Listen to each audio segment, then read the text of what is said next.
Hello, my name is Matthew Held, and the following is an educational film I made for Sociology 410 with Professor Wilson at Cal State University Long Beach. The ports of LA and Long Beach and the surrounding industries create massive amounts of pollution and spew tons of toxic materials into the air.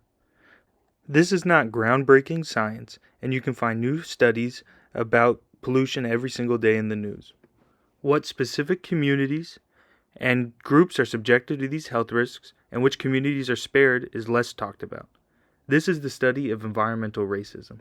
This film will show how the ports of LA and Long Beach and other surrounding polluting industries fill the communities with toxic poisons, how those surrounding communities are majority working class and brown, and the flip side of environmental racism, environmental justice, what can be done to solve the problems.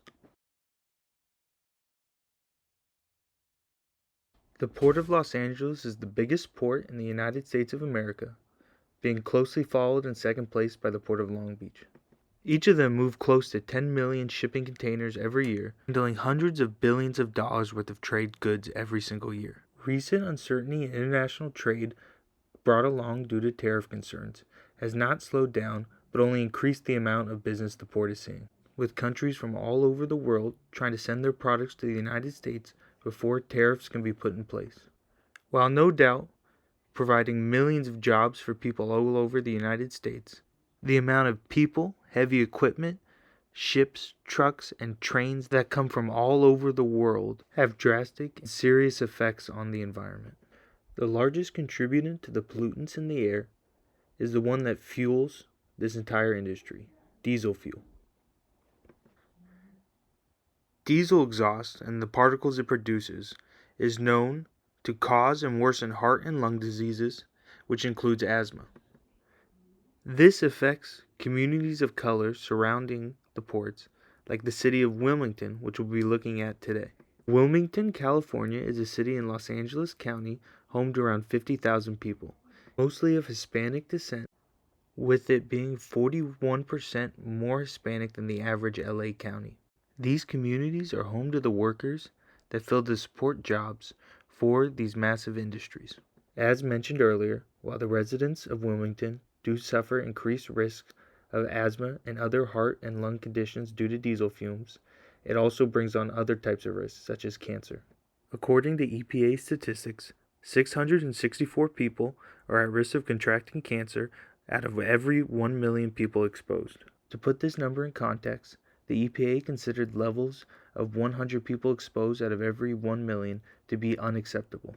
Wilmington's cancer rate is in the top 2% for cities in the basin, which includes most of Los Angeles, Orange, San Bernardino, and Riverside counties. But it's not just the ports and the trucks and the ships and the trains that transport all its shipping containers that create risk for the people of Wilmington, California. As David Pello said in his book, What is Critical Environmental Justice? He said that the clustering of environmental hazards, rather than just single sources of pollution, is a significant and measurable threat to communities of color. Once these areas have become zoned as industrial, other industries, such as refineries and other manufacturing, move into the area and continue to pollute the air of their employees and their families. These toxic air contaminants include ammonia, hydrogen, cyanide, and benzene, which is a component of crude oil and a known cause of leukemia. While the levels of air pollution around the ports have continued to decrease over the years, it has not decreased fast enough. Current politics in the state of California, like Governor Gavin Newsom's EV push to ban all new fossil fuel engines, could have a major impact on the health of the people of Wilmington, California, and other communities of color that surround the ports. While it is good to see the government push for more equal standards, you never can be sure if they are actually trying to help the people and citizens of their state, or they are just doing the bare minimum in order to maintain the status quo. David Pello says the evidence and analysis suggests that these inequalities are foundational to the formation and maintenance of states and of capital. Laura Padillo puts it more straightforward, saying, indeed, the state is deeply invested in not solving the environmental racism gap because it would be too costly and disruptive to industry, the larger political system, and the state itself. I think that in almost every solution for environmental racist issues, the government has some role to play. But it is important to remember that politicians are just individuals and each have their own agendas and should not be trusted to find environmental justice solutions purely based off the goodness of their heart. Instead, it is important for environmental justice activists and members of the community to watch their politicians and to make sure they follow out on their campaign promises and not be hesitant to call them out when they start to fall short. Thank you for watching. Thank you, Dr. Wilson, for a great class. I've definitely learned a lot. And thank you to my friend Nick, who drove me around the ports and bought Wiener Schnitzel for us.